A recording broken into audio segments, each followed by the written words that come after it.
Yan, isang magandang umaga po sa inyong lahat. Agree po ba kayo doon na napakaganda ng umagang to? Kasi this is the day that which God created. And everything that God created is beautiful kasi we have a beautiful, wonderful, powerful God.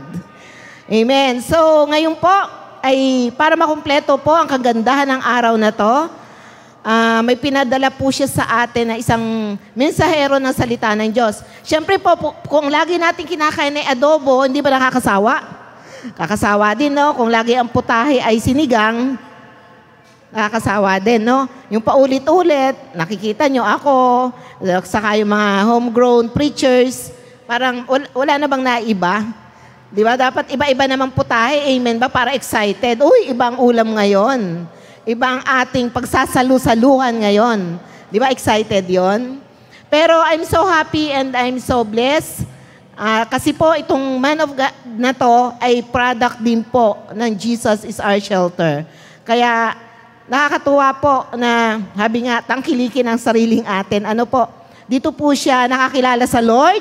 Dito po lumalim yung kanyang relasyon, though hindi po siya dito nagagamit regularly ng God, pero sabi nga po niya kanina, parang nung Sunday lang ako hindi umattend.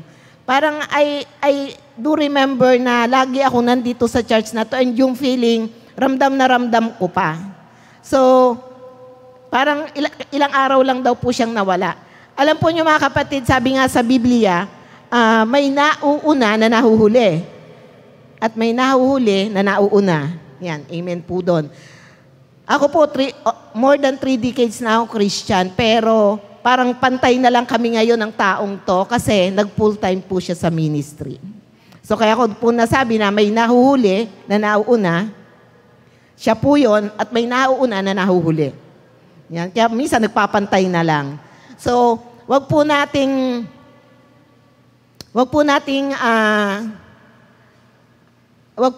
baliwalain yung pagtawag ng Lord sa ating buhay. Kasi po, God revealed to us that Kanya tayong pag-aari. Di po ba sa Bible sabi ni Lord, you are mine. Wow. Pasabihan ka ng Lord personally, maramdaman mo na you are mine. Wow, pag-aari tayo ng Diyos. And bilang pag-aari ng Diyos, ano ba itong buhay na to, di po ba? Di po ba sunod-sunod ang lindol? May nagpadala na nga sa akin sa message ko yung sa messenger ko yung ano ba yon, yung laging pinaghahandaan noon, yung the big one. Yan, may nagpadala na sa akin ng about the big one. Kasi nga alam natin, from Cebu, 6.9, and then Davao, 7.5 ba yun? 7.6. And then sa Zambales daw po, meron din. And then kahapon sa Bulacan, naramdaman din po namin yung lindol. Siguro po yun mga 6:30. Between 6 to 6:30. Sunod-sunod ano po. And sabi nga, yun na yung signs na malapit na pong dumating ang Panginoon. Pero kahit po maraming bagyo o lindol sa ating buhay, ang mahalaga po, alam natin na kasama natin, ginagabayan tayo at pinalalakas ng Lord. Yun po yung importante doon. So, sa araw na to, muli po tayong mapapalakas ang ating pananampalataya. Palalakasin po tayo ng Panginoon through the message of this person. Siya po ngayon ay nag-minister sa Amadeo, Cavite. Ang pangalan po ng kanyang church ay, ng kanilang church, dali po, hindi ko po makita yung pinadala niya sa akin.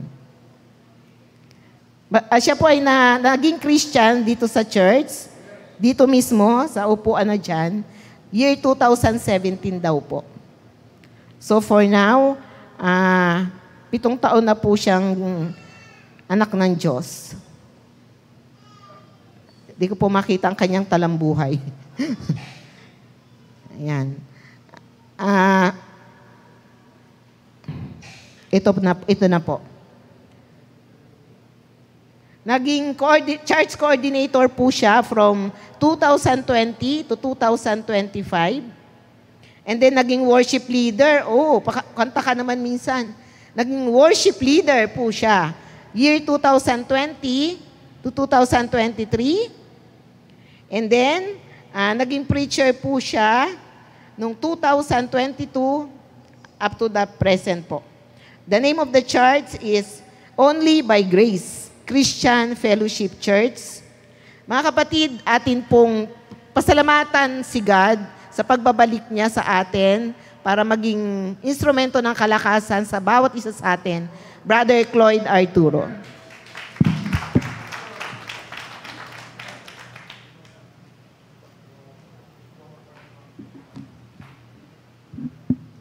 Amen. Purihin po ang ating Panginoon sa umagang ito. At bago po ang lahat, susuotin ko muna ang aking mahiwagang salamin dahil nagkakaedad na po tayo, dumadami na po yung uba natin. Pero wag din nating kalimutan sa pagdami po ng mga puting buhok natin, dumadami rin po yung mga wisdom galing sa Panginoon. Amen po ba? Amen. At sa paglabo po ng ating paningin, lumilinaw po ang ating pananampalataya sa ating Diyos. Amen po ba? Palakpakan po natin ang ating Panginoon. Hallelujah. Alam nyo mga kapatid, talagang lubos ang aking kagalakan tuwing ako'y naiimbitahan dito sa Diyos. No? At patunay nga po, sinabi ko nga po kay Pastora Joy kanina na parang last week lang ako hindi naka-attend dito. No? Yung pakiramdam na being at home, nararamdaman ko po palagi. And I do remember that second row seat. No? And naalala ko ang Pastor Daksyo nakatayo dito, sinabi sa akin, na nariyan sa upuan na yan. Diyan din ako nakaupo, maglilingkod ako. At patuloy ko pong sasabihin yan. Dahil dito po sa Gios Church, hindi lamang po ako, kundi marami pa pong maglilingkod na anak ng Diyos ang magmumula po sa church nito at magagamit niya. Amen! Palakpakan po natin ang ating Diyos. Hallelujah!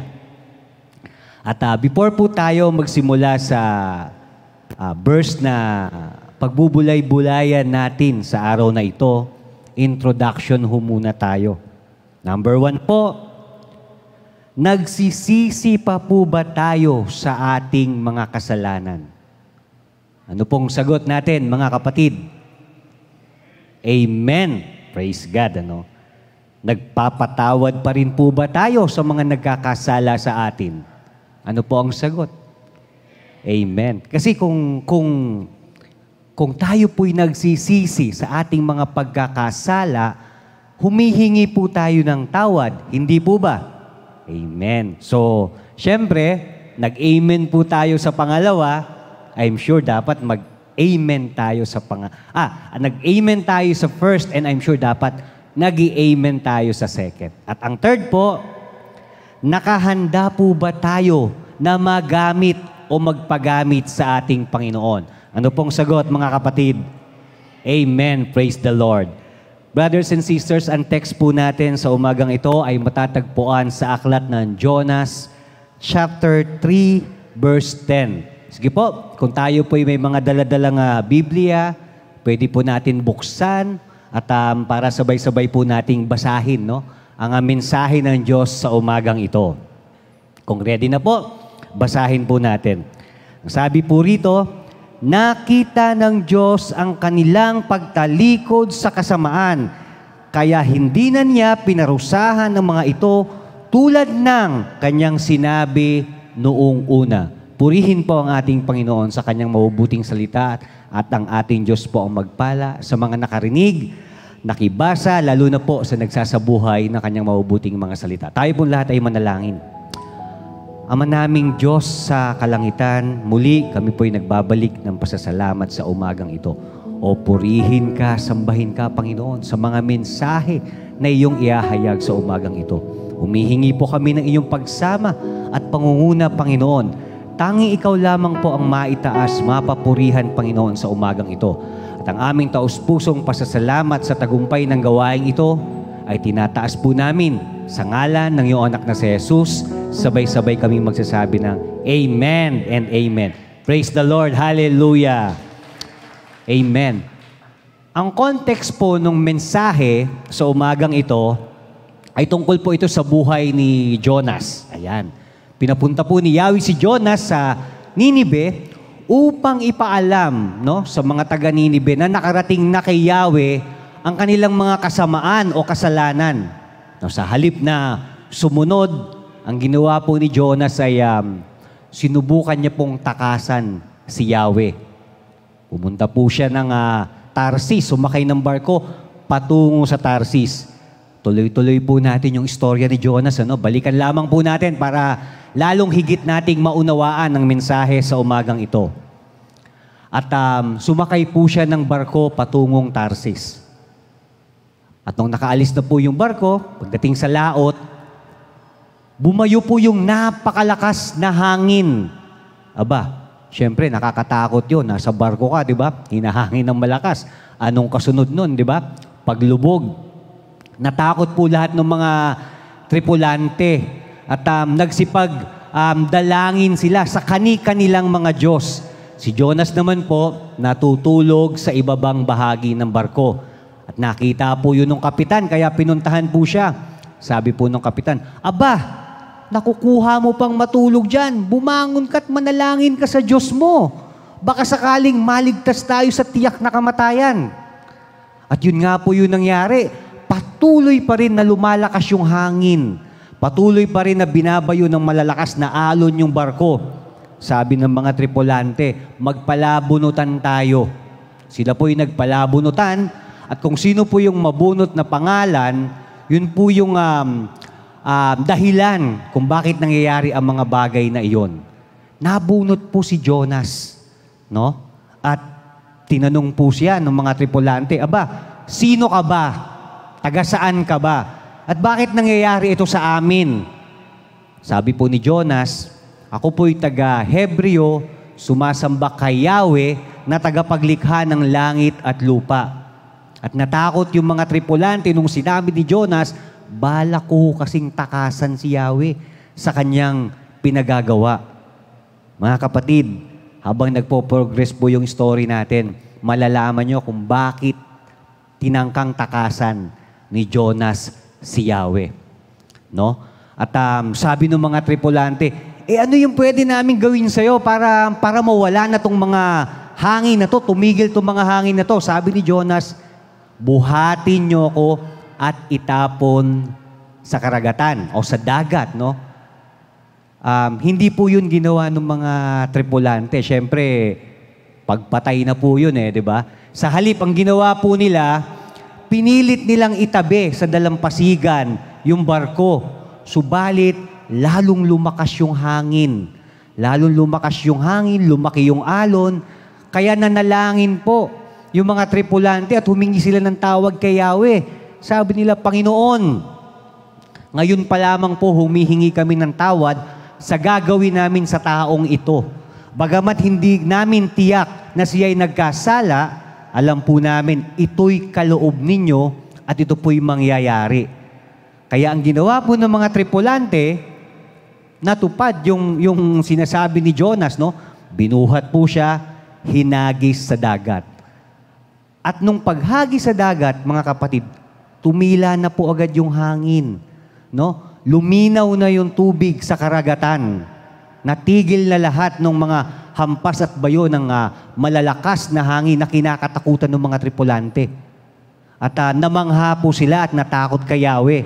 Kaya nag-alay po yung mga tripulante at nangako na maglilingkod kay Yahweh mula ng araw na yon. At ano po nangyari kay Jonas? Kinain po siya ng dambuhalang isda. Brothers and sisters, iba ho si Pinocchio iba si Jonas. Lilinawin ko lang So, kinain po si Jonas ng dambuhalang isda. At dun po sa tiyan ng isda, 3 araw at 3 gabi ho siyang nanatili roon. Ano pong ginagawa ni Jonas doon? Ano po kanyang ginawa? Nanalangin po siya sa ating Panginoon. Ang panalangin po niya ay sa gitna ng kahirapan, sa bingit ng kamatayan, nariyan ang Diyos palagi sa kanya. Nagsisi po siya sa kanyang mga pagkakasala at nangako po na maglilingkod at tutuparin po ang nais ipagawa ng Diyos sa kanya.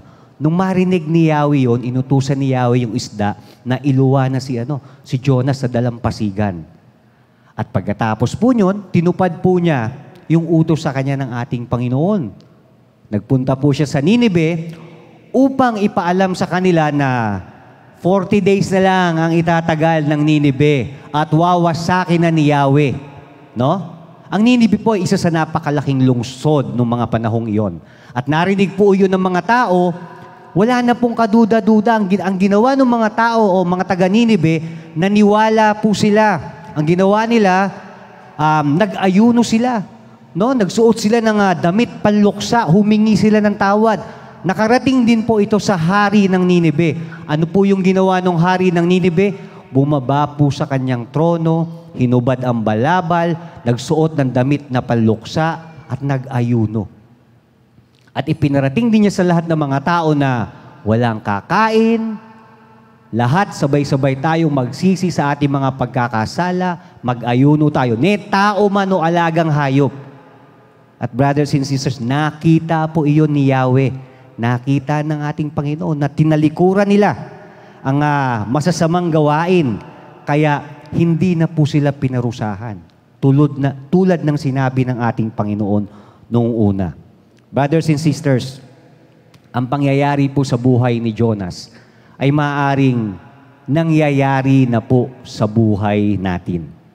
Kaya nga po, ang title po ng mensahe natin sa umagang ito, ang kapangyarihan ng pagsisisi at awa o habag ng Diyos. Number 1 po, repentance. Pagsisisi. Ayan, napakahalaga po na magsisi po tayo sa ating mga kasalanan. Kagaya po na nangyari kay Jonas, nung siya po ay nasa ilalim po ng tiyan ng malaking isda, nanalangin po siya, nagsisi po siya sa kanyang mga kasalanan, at nabigyan po siya ng kaligtasan o ng second chance, mga kapatid. Kaya nga po, kung babalikan po natin o iuugna yung istorya ni Jonas sa buhay natin, ala namang malaking isdang kakain sa inyo. Don't worry. Walang kakaing malaking isda. Pero may malaking sistema po na kakain sa atin. Kagaya nga po ng sinabi ng Pastora Joy kanina, maraming mga suliranin, ano? At nung song leader natin, sabi niya, yung mga corruption, di ba? No? Ayan, ayoko na sana magpunta dyan kasi baka mapatawag tayo. Anyway, no? Kasama po yan realidad po ng buhay iyan. Huwag na ho tayong lumayo. No? Huwag na ho tayong pumunta sa napakalayong lugar. In fact, sa sarili nating buhay, may corruption din. Hindi money, kundi yung oras. Nakukorrupt yung oras natin ng mga kung ano-anong ginagawa natin. No? Nakakalimutan natin na tayo'y nagkakasala sa araw-araw. We have to admit the fact that we are sinner. Every day nagkakasala po tayo, subalit nakakalimutan nating magsisi. Nakakalimutan nating humingi ng tawad. Yun ang masakit na katotohanan doon. Yun ang realidad ng buhay. Ang sabi nga po sa Ikalawang Kronika, chapter 7, verse 14, ngunit kung ang bayang ito na nagtataglay ng aking karanganan ay mapagpakumbaba, nananalangin, hanapin ako at talikuran ang kanilang kasamaan, pakikinggan ko sila mula sa langit, patatawarin ko sila sa kanilang mga kasalanan at muli kong pasasaganahin ang kanilang lupain. Maybe, brothers and sisters, some of us are asking, Lord, ilang taon na po akong Kristiyano, bakit po parang walang nangyayari sa akin? Yung ubasan na inyong pinagkaloob sa akin, parang ganun pa rin. No? Natanong nyo na po ba yung sarili ninyo kung bakit? Kasi kadalasan po, Lord, laging Lord. No? Lagi nating sinisisi sa Diyos. Natanong po ba natin yung sarili natin kung may ginagawa po ba tayo? O may nagawa na po ba tayo? Brothers and sisters, sa buhay natin, kinakailangan po na laging nariyan ang ating Panginoon. Laging pangunahan ng ating Panginoon ang buhay natin. Hindi po mangyayari yan kung hindi natin i-admit sa sarili natin na nagkasala tayo. Tingnan niyo po yung mga katabi ninyo. Humingi ka na ba ng sorry dyan? O nagsabi ka na ba sa katabi mo na, oy, pasensya ka na, nagsisisi na ako sa nagawa ko sa'yo? Yes. Siguro kung para sa iba, napakahirap bitawan yon. Hindi ko naman sinasabing madali para sa akin. Kasi mahirap naman talaga. Pero kung ang salita ng Diyos ay ating pinangahawakan at pinangungunahan tayo at lagi nating hinihingi ang presensya ng Diyos sa buhay natin, hindi po mahirap. Masarap. Amen po ba? Masarap po. Gusto mong lumago yung kung anong meron ka ngayon? Ang sabi ho ng ating Panginoon, maging mapagpakumbaba tayo. Magsisi tayo ng ating mga pagkakasala at tiyak na magtatagumpay. Hindi lamang ang inyong buhay, kung hindi ang inyong lupain. Tandaan po natin, kung gusto natin lumago ang ating kabuhayan, palaguin po muna natin ang ating pananampalataya sa ating Diyos. Amen po ba? Amen. Sabi nga sa inawit natin kanina, wala kang katulad. Walang papantay sa iyo. 'Di ba? Ikaw ang Diyos. Noon pa man. Walang katapusan. Kung nilalakaran po natin, pinangahawakan po natin ang pangakong yon ng ating Panginoon, wag ho kayong mahiya na humingi ng tawad at magsisi sa mga nagawa ninyo ng pagkakasala. Amen po ba? Amen. Alam niyo po ba mga kapatid, ako na lang ang i-example ko para wala akong masabi sa sarili ko. Ako po malaki po ang aking pagkukulang sa aking asawa noong araw. Hindi ko na po ididetalye yung mga kasalanan ko sa kanya. No? Nung hindi pa ho ako humihingi ng pagsama ng ating Panginoon, napakahirap po humingi ng tawad sa kabiyak. Sobra. Napakahirap. Mahirap talaga magbago kung ikaw lang sa sarili mo yung magbabago. Never mo magagawa yun. Subalit hiningi ko yung pagsama ng aking Panginoon, napakadali sa aking humingi ng tawad sa asawa ko. At hindi ko naman sinasabing napakadali sa kanya para patawarin ako. Hindi naman ganun yun, di ba? Pero, ang mahalaga, inumpisahan mo na may pagsama sa ating Panginoon. Alam nyo, nung 2 weeks ago, nung sinabi sa akin ng Pastora Joy na ako iimbitahan niya po rito, may iba po akong verse na gustong i-message. Pero, nung tinawagan po ako ng Pastora Joy, walang kagatol-gatol na sinabi ko po, Jonas 3:10. Yun po yung binigay ng Diyos. Alam niyo kung bakit? Gusto ni Lord na ipaalala sa ating lahat na nagkasala tayo at pagsisihan natin ang ating mga kasalanan. Amen? Amen. Praise the Lord, ano? Hallelujah. Dahil sa ating pagsisisi, number 2 po, forgiveness po ang ibibigay sa atin ng ating Panginoon. Ayan. Pagpapatawad po ang ibibigay sa atin ng ating Panginoon.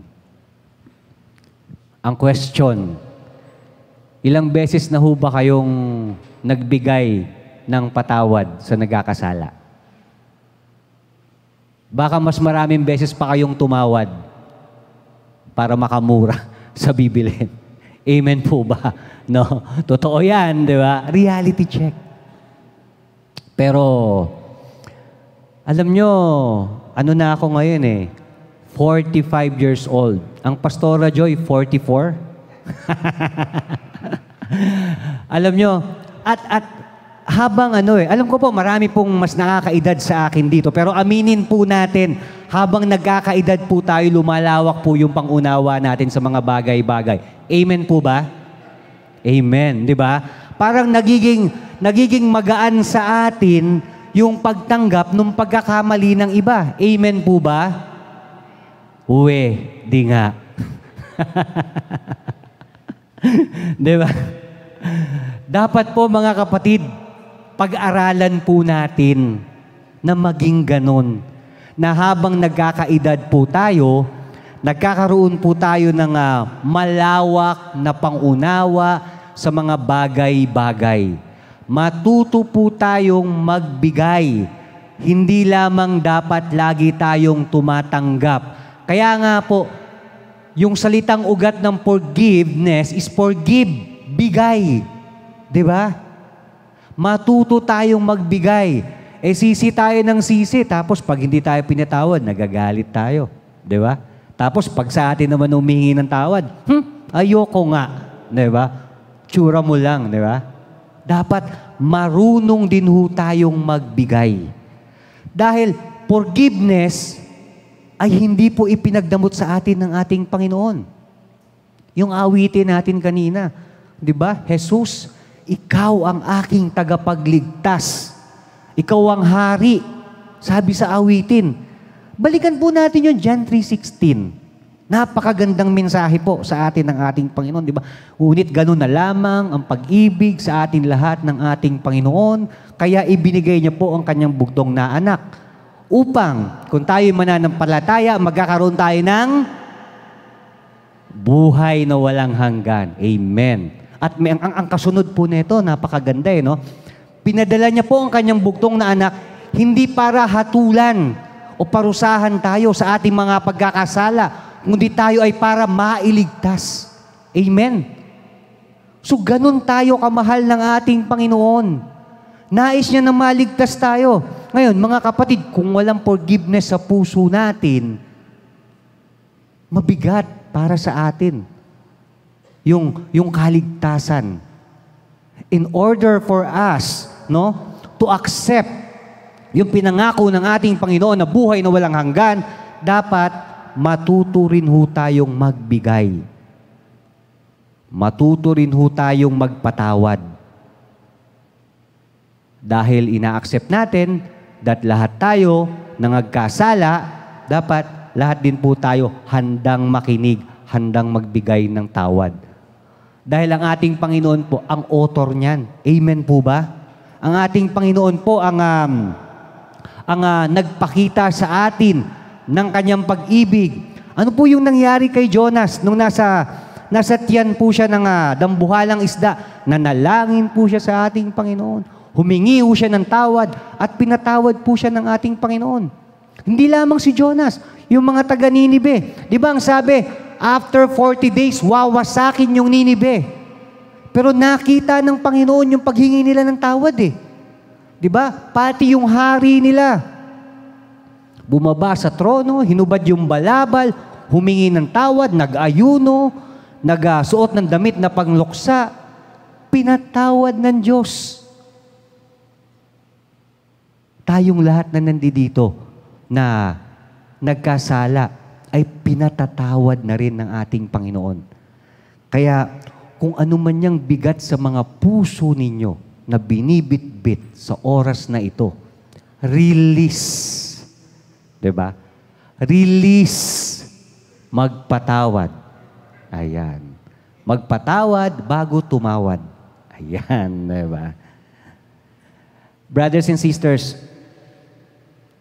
hindi ganon kadaling gawin. No? Again, ang nais sabihin sa atin ng ating Panginoon, hilingin natin sa Kanya ang kalakasan, ang pagsama sa proseso. Kung hindi mo kayang patawarin ngayon, manalangin ka sa ating Panginoon. Dahil ang ating Panginoon ay magbibigay sa ng perfect timing. Amen po ba? Kaya sabihin mo sa katabi mo, in perfect time. In perfect time, Amen. Praise the Lord, Darating yan Kaya nga, patuloy po tayong nananalangin dapat araw-araw eh. Di ba? Pagkagising sa umaga natin, ano po yung ginagawa natin?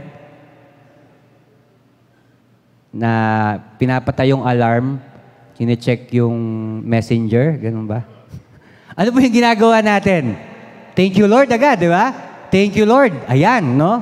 Thank you Lord. Tapos nun, breakfast. Papasalamat ulit tayo sa ating Panginoon. Alam niyo yung mga anak ko, si Kuya at si Bunso, may routine yan sila eh, na whenever nasa harap kami ng hapag, talagang nasa kanila yung pagpipray. Naalala ko pa nga yung bunso naming anak eh. Sabi niya gano'n, Lord, salamat po pati sa mga kutsara at saka sa tinidor. Naalala mo yung kuya, no? Yung bunso, maliit pa ho yung bunso namin nun. Talagang lahat po nung, kasi namulat po siya ng lahat ng bagay na meron kami ay galing sa Diyos. Totoo naman. Amen, di ba? Totoo naman. Wala ho tayong akin, no? Tanging nasa Diyos ang lahat ng ating kung ano mang meron tayo. Amen po ba? Ayan. So forgiveness. Ayan. Sabi nga po sa Aklat ng Kawikaan, chapter 17, verse 9. Ito, ang ganda nito. Ang pagpapatawad sa kapwa ay nagpapasarap ng samahan. Ayan. Ngunit ang pagkakalat ng kahinaan ay sumisira ng pagkakaibigan.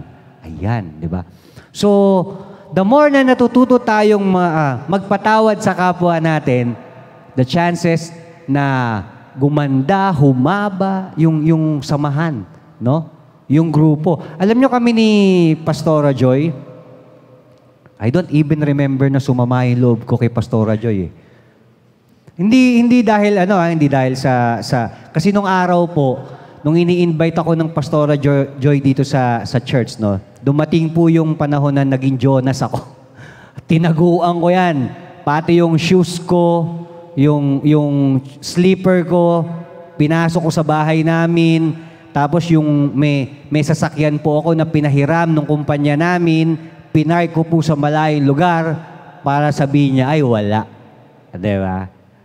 Diba? Ganon, Pero, hindi po tumigil ang Pastora Joy. Talagang pabalik-balik po siya. I remember, Pastora Joy, si cell group tayo. Diba? Andun pa si Pastor Ariel, no? Nakasama na ngayon ni Lord. Ayan. So, nagpupunta sa bahay, yan, nag-aawitan kami. Hindi tumigil si Pastora Joy eh. Pero, alam niyo po, nung araw, pag ganyan, may mga nagpupunta sa bahay-bahay, sinasabi ko minsan kay Mrs. o kaya sa mama ko na, ano ba naman, ang kulit-kulit naman yan. Pero kay Pastora Joy, never ko talagang nasabi yan. Guilt. No? Yung nakukonsensya ako. Alam mo kung bakit? Kasi, nakikilala mo na ang Diyos. Nahihiya ka na sa Diyos. Amen? Di ba? Kasi, nandyan ka na. Nandyan ka na sa pintuan ng pagkakakilala o pintuan ng pagbubukas ng relasyon sa ating Panginoon. Nandun ka na eh. Di ba? Kaya nga, sa araw-araw, nung mga panahong yon, nagpapadala pa sa akin si Pastora Joy ng Bible verse. Binabasa ko siya. At tumatama naman. Sapul na sapul. Hindi lang sa sentido, kundi sa puso. No? Alam niyo mga kapatid, kailangan pong tamaan yung sentido natin para magising tayo sa katotohanan na ikaw ay anak ng Diyos at hindi ka niya parurusahan, bagkos binabago o tinuturo niya sa iyo yung mga bagay na dapat mong maunawaan. Hindi dapat mong marinig. Amen po ba? At sa puso po, kailangan may pagmamahal. Ayan, no? Sa tuwing tayo nagbibigay ng patawad sa kapwa natin, dapat galing po sa puso. Huwag galing sa nguso. Ha? Dapat galing sa puso. Kailangan may pag-ibig. Di po ba? Kasi kapag ang isang bagay na minamahal natin, ay iniingatan natin. Amen? So yung pagbigay natin ng pagpapatawad sa kapwa natin, kung may pag-ibig, may pag-iingat yun. At yung makaka-receive naman nun, di ba, iingatan niya rin. Ayan. Di ba? So, meaning, mas magiging matibay, mas magiging magaan sa bawat isa dahil may pagmamahal. Amen po ba? Tingnan niyo po yung mga katabi ninyo. Bakit hindi kayo makatingin? Tingnan niyo po yung mga katabi ninyo. Ayan. Nakikita niyo po ba yung pagmamahal? Amen. Nakikita niyo ba yung pag-ibig sa bawat isa? Kailangan maramdaman po natin yon. Di ba sabi nga ng ating song leader kanina, before we started, no? Umawi tayo na may papuri sa ating Panginoon, na may kagalakan sa ating mga puso. Bakit pinagagalak yung puso natin? Para ma-switch on yung pag-ibig, no? Ma-switch on yung faith natin. Dapat lagi naka-switch on yung faith natin. Para ready tayo. Ready tayo sa lahat ng bagay.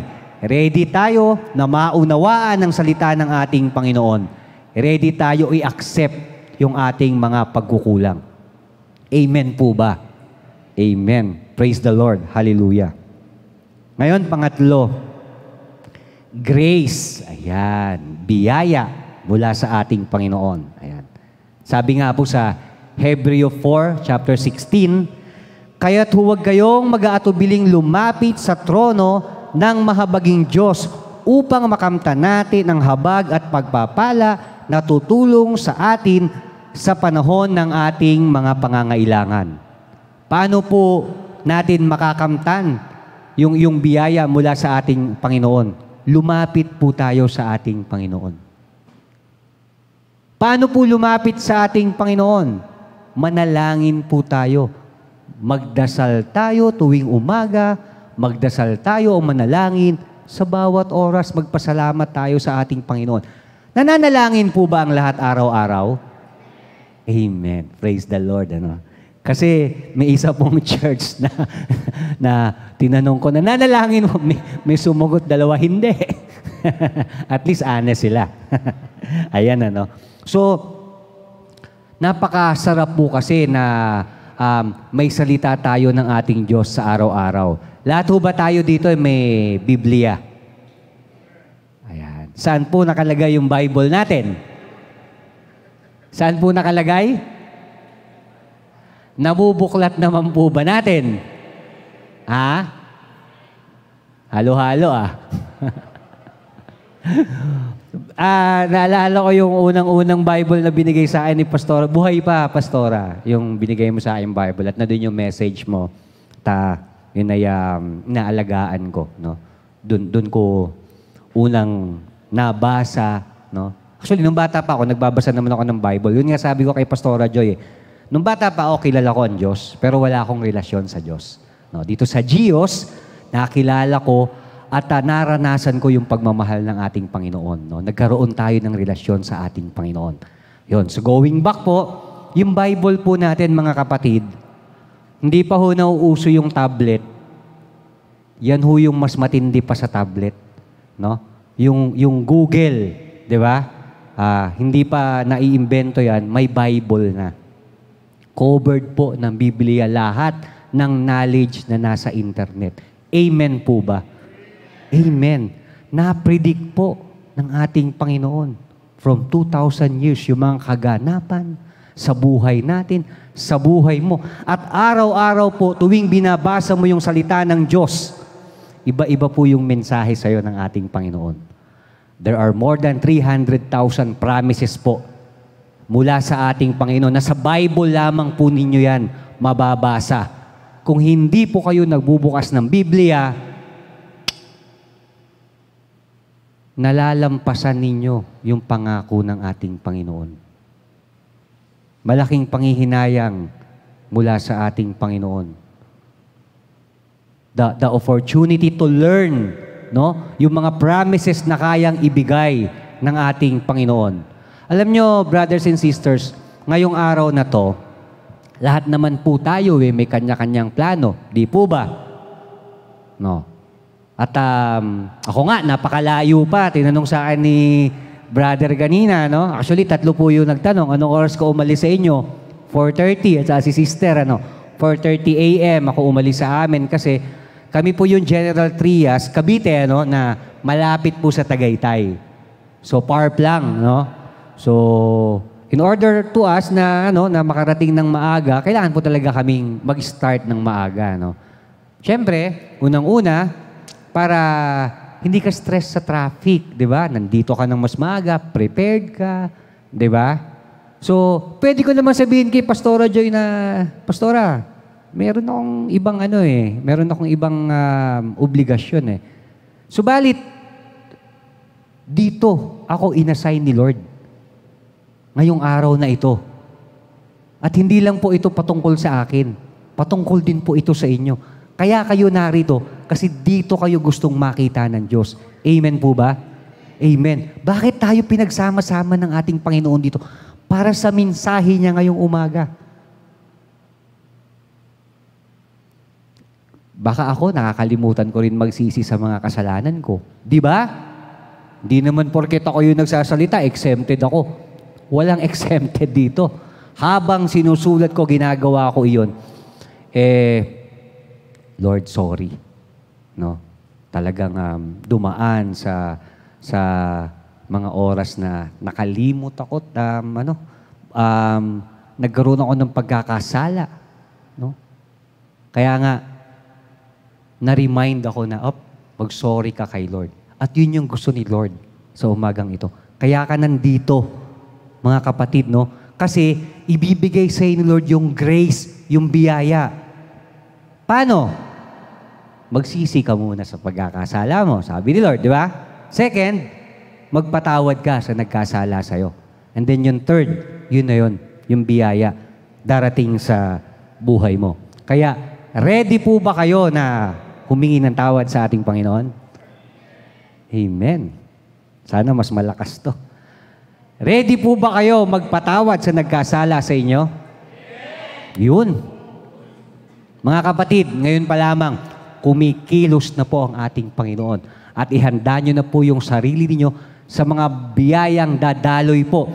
Hindi lamang sa inyong buhay, maging sa inyong mga tahanan.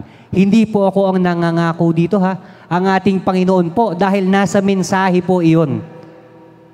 Yun yung pangatlo niya grace We have to sacrifice muna, magsisi.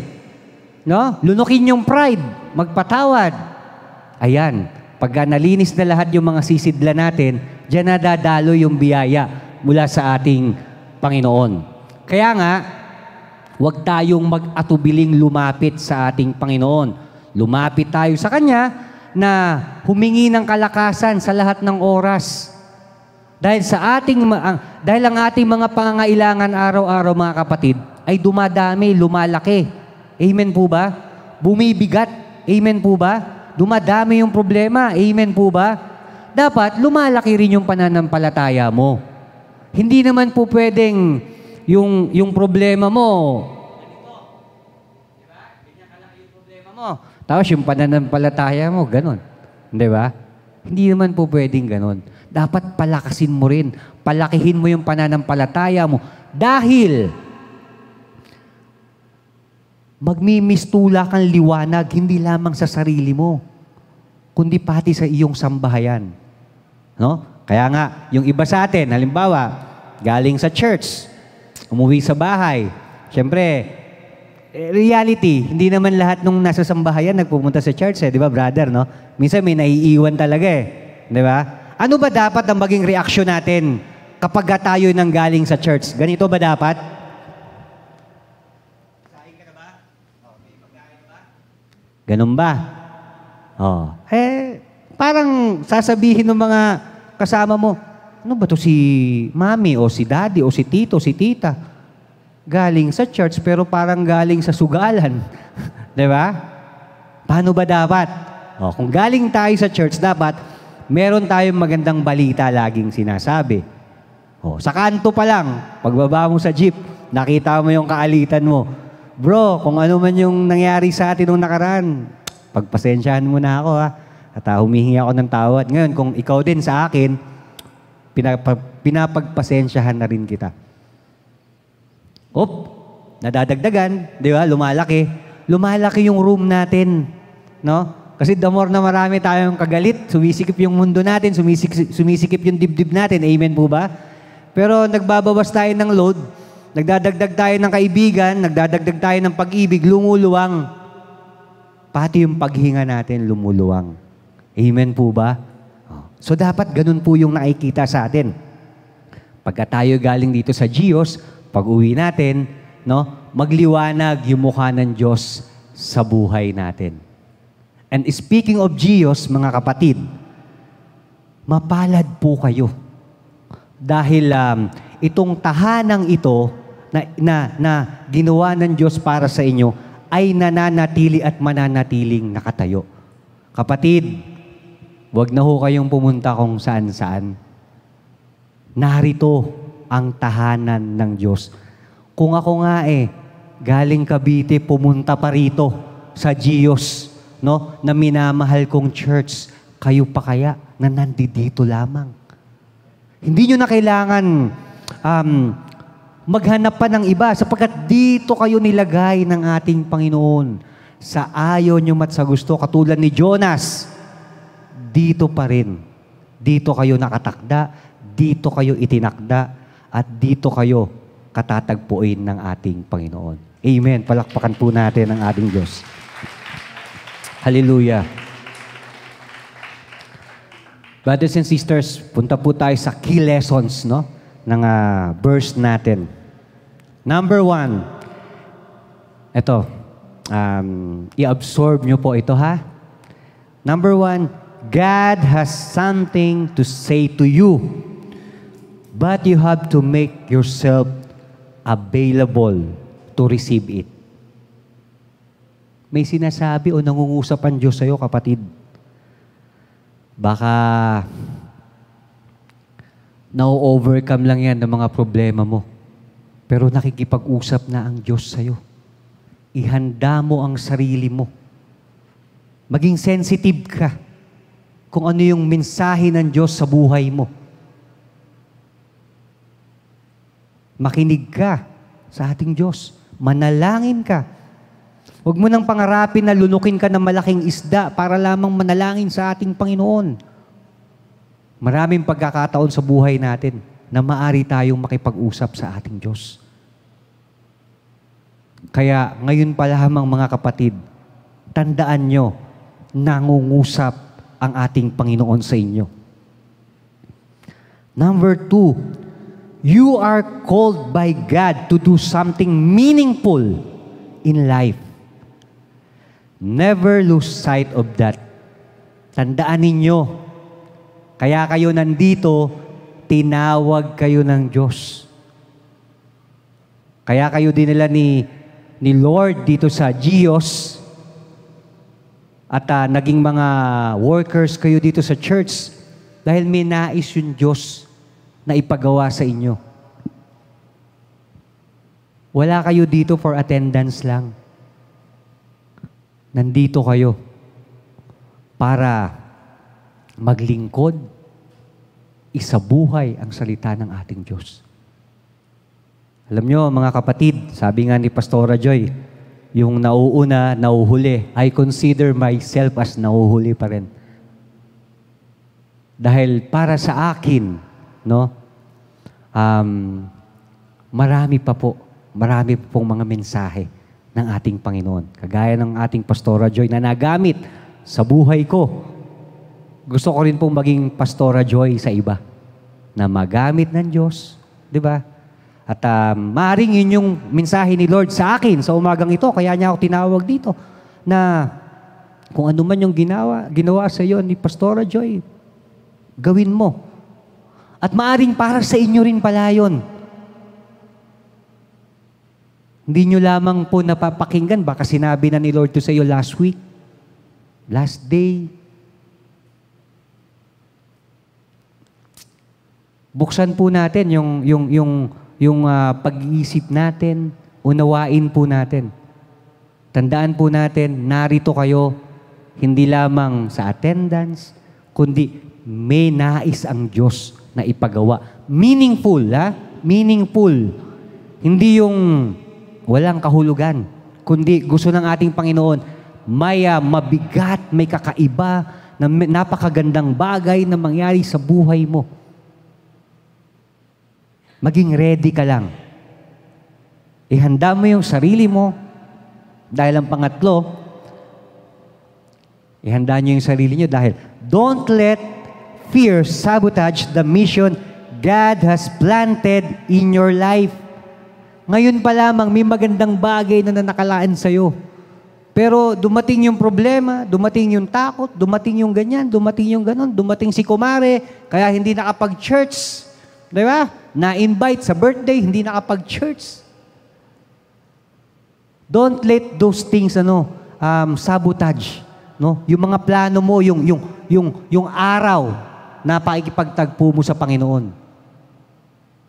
Yung maliit na bagay, kung minsan yung cellphone natin, yung mismong sa oras na mananalangin ka, biglang may mag-miss call sa'yo. Di ba nangyayari yon? Na tayo di ba?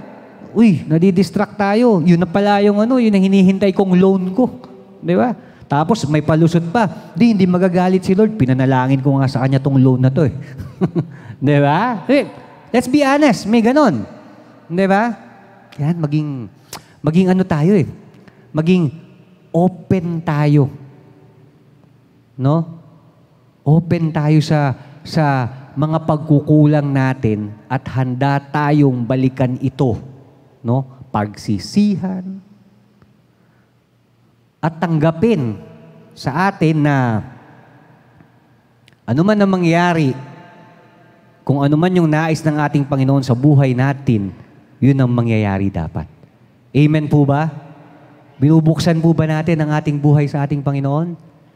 Amen. Paano po natin bubuksan ang buhay natin sa ating Panginoon? Buksan ho muna natin yung mga Bible natin.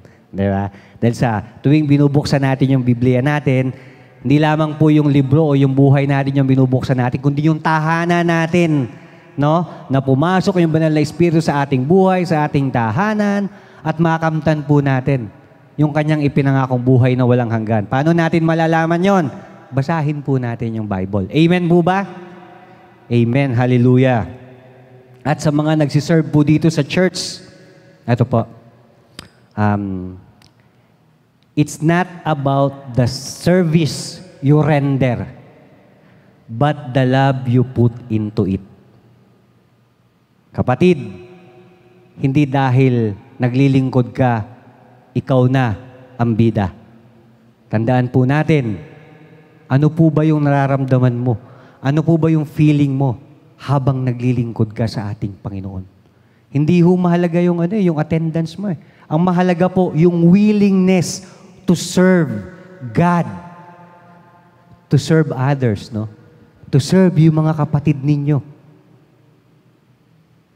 Sana po, brothers and sisters, tayo po lahat na naririto sa church, ang sakripisyo hindi lamang sinasalita, kundi ating ginagawa. Dahil ang Panginoon po, ginawa po niya yung sakripisyo Nagpapako po siya sa krus upang tubusin po tayo sa ating mga pagkakasala.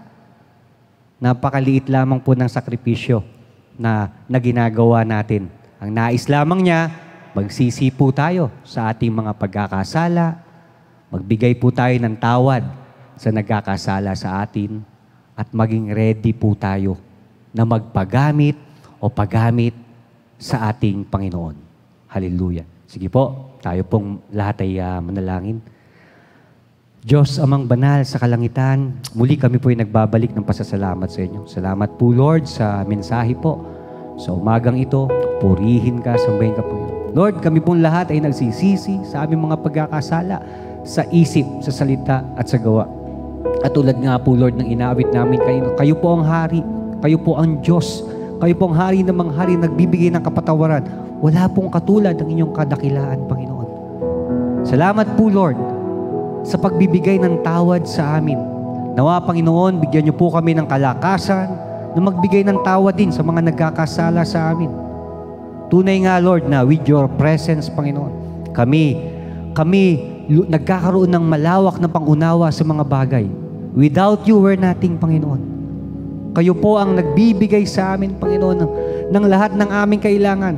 Sa buhay nga po ni Jonas, Panginoon, sa bingit ng kamatayan, nariyan kayo, Panginoon. At sa buhay namin, nariyan din po kayo. Panginoon, pinagpapasalamat din po namin lahat ng mga biyayang matatanggap namin. Hindi lamang po biyaya, Panginoon, maging ang mga challenges, Lord.